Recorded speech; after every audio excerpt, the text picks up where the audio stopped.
So one of the reasons that I actually really liked this book, besides being free and being quality, is because of the fact that it presents you all with multiple perspectives. For the most part in economics classes, especially principles of economics classes, you are only presented with the neoclassical perspective, right? Which is lovingly represented by our aggregate demand sub n line here, meaning our neoclassical aggregate demand curve. And the reason why is because when we model our economy, if it looks like this, if it looks like an aggregate demand that is close to the long run average supply curve, then we are in what we would call the neoclassical zone.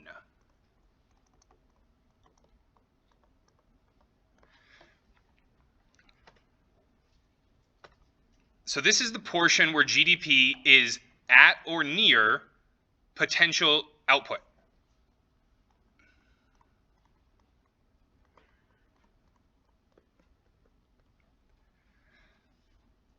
And this is also where the SRAS is steep. So if the aggregate demand curve crosses the portion of the short-run aggregate supply curve in that neoclassical zone, the equilibrium is close to potential GDP. So some of the things that we can ascertain when we're in the neoclassical zone is that cyclical unemployment is low.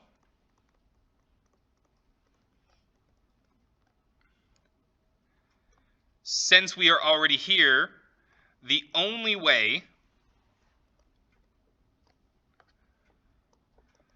to increase the GDP is for the aggregate supply to shift to the right.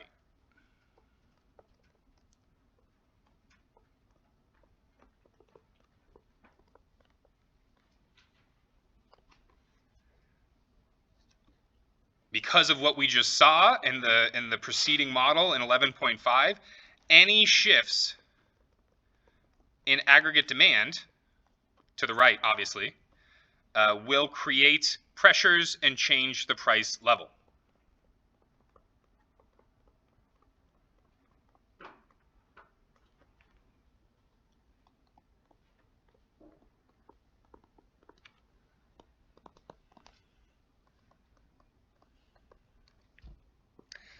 So that's our neoclassical zone.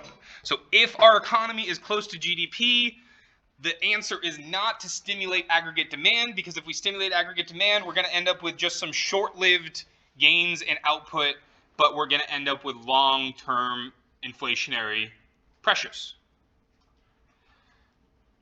Let's say we are in this zone down here. So lovingly called the Keynesian zone.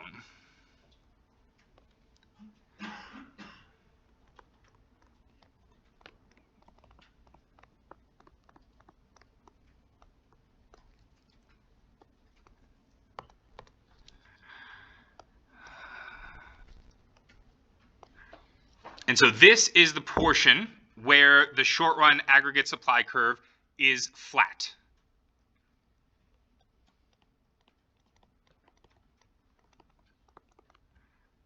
And this is where our equilibrium GDP is way below our potential GDP.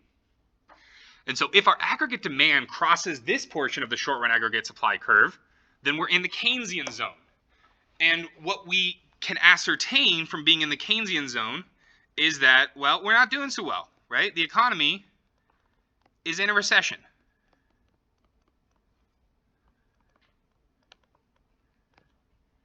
Cyclical unemployment is high.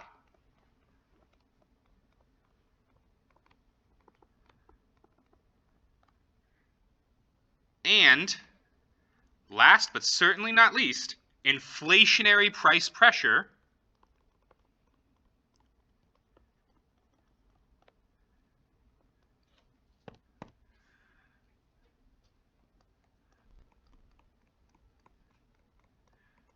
is not much of a worry. So we shouldn't be making decisions based on fear of inflation when we're in the Keynesian zone. When we're in the Keynesian zone, we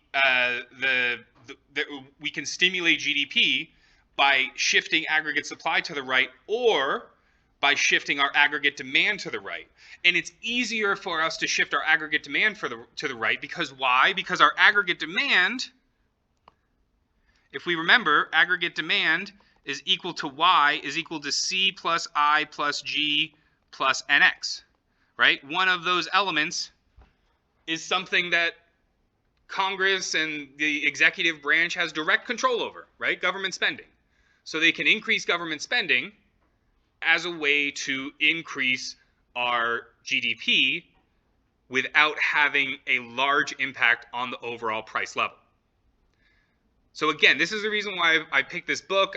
I liked it because of the fact that, you know, it doesn't just teach you to be a Keynesian. It doesn't just teach you to be a neoclassicist. It teaches you that in different contexts, and even in the same country at different times, one model may be more appropriate than the other. We may be in one zone now. We may be in a different zone in a few weeks or a few years. Obviously, we have our intermediate zone where, you know, this is our AD sub I. And, you know, honestly, that's where we are for the most part. And that's why there's a lot of debate between macroeconomists, right? We talked about how there's really two types of macroeconomists. There's, you know, demand side and supply side. And there'll be an interesting, I'll post a link to it, but we'll watch the beginning of it.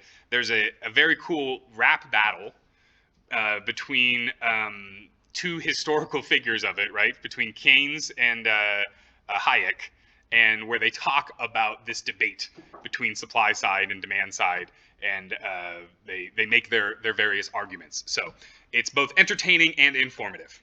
My favorite things. And so in our intermediate zone, you know, a shift in the aggregate demand is going to move us closer to potential GDP and reduce unemployment, but there's going to be some increase on the price, right? We're in the steeper part of the short run aggregate supply curve. When we're down here, you know, we can stimulate demand and really have very little impact on the price, right? The price goes from here to here. But, you know, that same exact stimulation of demand when we're in the intermediate zone is going to result in a whole heck of a lot more inflation. So that same shift in the intermediate zone is going to, it's going to result in an increase in the output, which is what we want, and it's going to be a decrease in the unemployment. But look at how big the inflation is going to be as a result of making that change within the intermediate zone. So when we're in the Keynesian zone, it's very clear, stimulate aggregate demand. We're in the neoclassicist zone, it's very clear, leave aggregate demand alone, only mess with aggregate supply. Ways we can mess with aggregate supply, we can subsidize different input prices, we can cut taxes, we can have government programs that increase the productivity of the workers, so on and so forth.